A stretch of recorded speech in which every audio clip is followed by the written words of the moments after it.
Hello வணக்கம், welcome back to my channel. இன்னைக்கு நம்ம சேனலில் பார்க்க போகிற ரெசிபி ரவை பணியாரம். இந்த ரெசிபி பண்ணுறதுக்கு செய்ய தேவையான பொருட்கள்: மைதா மாவு 1 கப், ரவை 1 கப், 1 கப் அளவு பால், இது நல்லா காய்ச்சி ஆறின பால், 1/2 கப் சர்க்கரை, உப்பு தேவையான அளவு, ஏலக்காய் பொடி 1 table spoon, baking soda 1 table spoon. So first இதுக்கான மாவு ரெடி பண்ண போகிறோம். அதுக்கு நான் வந்து ஒரு பவுலில் 1 கப் அளவு மைதா ஆட் பண்ணிக்கிறேன், 1 கப் அளவு ரவை ஆட் பண்ணிக்கிறேன், 1/2 கப் அளவு சர்க்கரை. இது மூணுத்தையும் ஆட் பண்ணதுக்கப்புறம் இதை நல்லா மிக்ஸ் பண்ணி விட்டுக்கோங்க.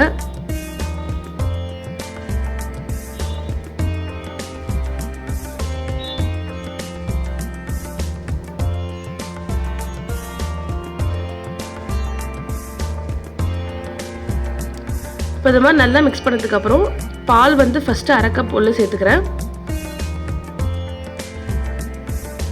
நல்லா மிக்ஸ் பண்ணிக்கிறேன். மறுபடியும்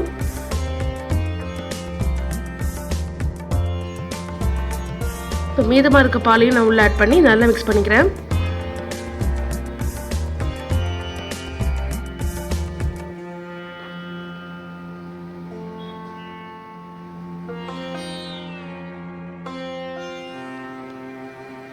இப்போ ஒரு 1/4 கப் அளவு தண்ணி ஆட் பண்ணிக்கிறேன். தண்ணிக்கு பதிலாக நீங்கள் பால் கூட ஆட் பண்ணிக்கலாம். உங்களுக்கு பால் நீங்கள் நிறைய ஆட் பண்ணிங்க அப்படின்னா உங்களுக்கு ஸ்டிக்னஸ் வர மாதிரி இருக்கும் மாவில். ஸோ அதனால நான் வந்து ஒரு 1/4 கப் அளவு தண்ணி ஆட் பண்ணிக்கிறேன்.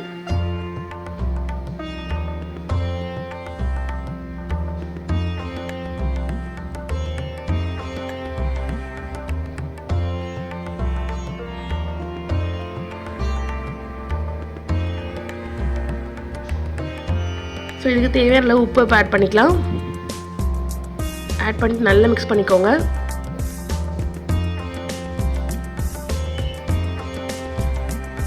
உங்களுக்கு இந்த அளவு கன்சிஸ்டன்சி இருக்கணும் மாவு.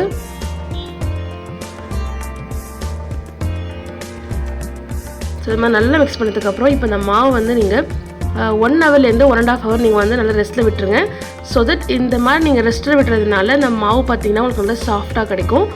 இன்ஸ்டண்ட்டாக நம்ம வந்து பணியாரம் பண்ணிடலாம்.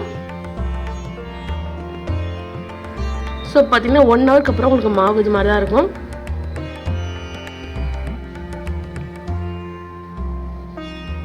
ஸோ சப்போஸ் உங்களுக்கு மாவு கொஞ்சம் திக்காக இருந்துச்சுன்னா கொஞ்சம் தண்ணி ஆட் பண்ணிவிட்டு இந்த மாதிரி நீங்கள் வந்து இந்த கன்சிஸ்டன்சி வர மாதிரி ரெடி பண்ணிக்கோங்க. இப்போ வந்து இதில் வந்து 3/4 டேபிள் ஸ்பூன் இல்லை 1 டேபிள் ஸ்பூன் அளவுக்கு வந்து நீங்கள் பேக்கிங் சோடா வந்து ஆட் பண்ணிக்கோங்க. அப்புறம் 1 டேபிள் ஸ்பூன் ஏலக்காய் பொடி ஆட் பண்ணி நல்லா மிக்ஸ் பண்ணிக்கோங்க.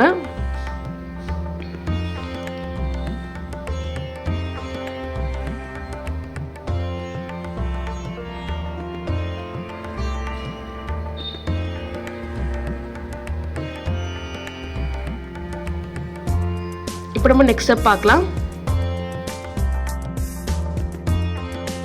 ஸோ பணியாரம் பண்ணுறதுக்கு இப்போ நம்ம வந்து ஒரு பணியாரக்கல் வந்து ஸ்டவ்வில் வச்சுருக்கோம். ஸோ அந்த கல் வந்து கொஞ்சம் ஹீட் ஆகட்டும். இப்போ அந்த கல் வந்து ஹீட் ஆனதுக்கப்புறம் நம்ம வந்து எண்ணெய் வந்து இதில் ஆட் பண்ணிக்கலாம். எண்ணெய்க்கு பதிலாக நீங்கள் நெய் கூட யூஸ் பண்ணிக்கலாம். ஸோ இது மாதிரி ஃபுல்லாக எல்லாத்துலேயும் அப்ளை பண்ணிக்கோங்க. இப்போ நான் வந்து மாவு வந்து உள்ளே ஊற்ற போகிறேன். ஸோ கொஞ்சம் கொஞ்சமாக ஊற்றிக்கோங்க. 3/4 அளவு வர மாதிரி ஊற்றிக்கோங்க. நிறைய ஊற்றிட்டீங்க அப்படின்னா உங்களுக்கு திருப்பும் போது கஷ்டமாக இருக்கும். ப்ளஸ் வந்து உள்ளே வந்து சரியாக உங்களுக்கு வேகாமல் இருக்கும். ஸோ அதனால் 3/4 அளவு வர மாதிரி நீங்கள் மாவு ஊற்றிக்கோங்க.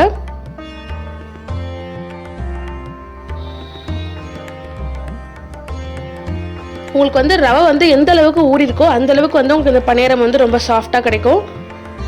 இப்போ பார்த்தீங்கன்னா நான் சுற்றி வந்து எண்ணெய் விட்டுக்கிறேன். இந்த மாதிரி நம்ம எண்ணெய் விடுறதுனால உங்களுக்கு வந்து பணியாரம் பார்த்தீங்கன்னா உள்ளே சாஃப்டாகவும் வெளியே வந்து கொஞ்சம் கிறிஸ்பான லேயராகவும் நம்மளுக்கு கிடைக்கும். ஒன்ஸ் இது மாதிரி உங்களுக்கு ஃபுல்லாக எண்ணெய் ஊற்றுனதுக்கப்புறம்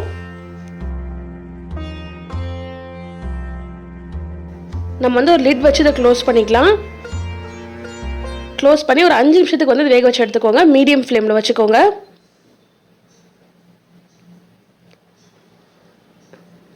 பார்த்தீங்கன்னா நல்லா வந்து உங்களுக்கு ஒரு 5 நிமிஷம் நல்லா குக் ஆகிருக்கு. இப்போ நான் ஓப்பன் பண்ணி பார்க்குறேன். பார்த்தீங்கன்னா உங்களுக்கு மேலே வந்து இந்த மாவில் வந்து இது மாதிரி ஓட்ட மாதிரி நிறையா வந்திருக்கும். ஸோ இந்த சமயத்தில் நீங்கள் வந்து ஒவ்வொரு பணியாரமாக திருப்பி போட ஆரம்பிங்க. ஸோ ஃபோக் யூஸ் பண்ணி நீங்கள் திருப்பி போடுங்க. அப்படி இல்லைன்னா டூத் பிக் ஏதாவது இருந்துச்சுன்னா அதை வச்சு நீங்கள் யூஸ் பண்ணிக்கோங்க. ஸோ இது மாதிரி ஒவ்வொன்றா திருப்பி போட்டுக்கோங்க.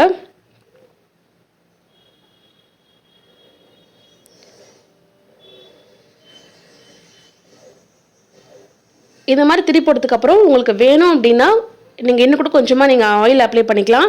நான் இப்போ கொஞ்சமாக வந்து ஆயில் அப்ளை பண்ணிகிட்ருக்கேன். ஸோ இந்த பணியாரம் பார்த்தீங்கன்னா வந்து உங்களுக்கு மாவு ஊற வைக்கிற டைம் மட்டும்தான் தேவைப்படும். ஒன்ஸ் நீங்கள் மாவு நல்லா ஊறிடுச்சுன்னா நீங்கள் சட்டுன்னு வந்து இதை பண்ணிடலாம். அண்ட் ரொம்ப ரொம்ப ஈஸியாகவும் இருக்கும், ரொம்ப ஹெல்த்தியும் கூட இது.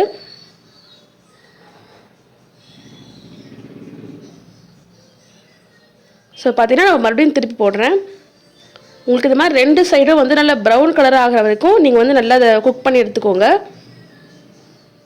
ஸோ பார்த்தீங்கன்னா இப்போ நல்லா உங்களுக்கு நல்லா கலரே தெரியும். பார்த்தீங்கன்னா உங்களுக்கே தெரியும் நல்லா ப்ரௌனாக இருக்குது. ஸோ நான் அப்புறம் எடுத்துடுறேன் அந்த பணியாரத்தை வெளியில். ஸோ இதே ப்ராசஸில் மிச்சம் இருக்க எல்லா மாவையும் பண்ணிக்கோங்க. ஸோ ரொம்ப ஈஸியாக ரொம்ப இன்ஸ்டண்ட்டாக பண்ணக்கூடிய ரவா பணியாரம் ரெடி ஆகிடுச்சு. ஸோ கண்டிப்பாக இந்த ரெசிபி வீடியோ ட்ரை பண்ணி பாருங்கள். ட்ரை பண்ணி பார்த்துட்டு எப்படி வந்திருக்கு அப்படின்றத மறக்காமல் எனக்கு கமெண்ட்ஸை சொல்லுங்கள். தேங்க்ஸ் ஃபார் வாட்சிங்.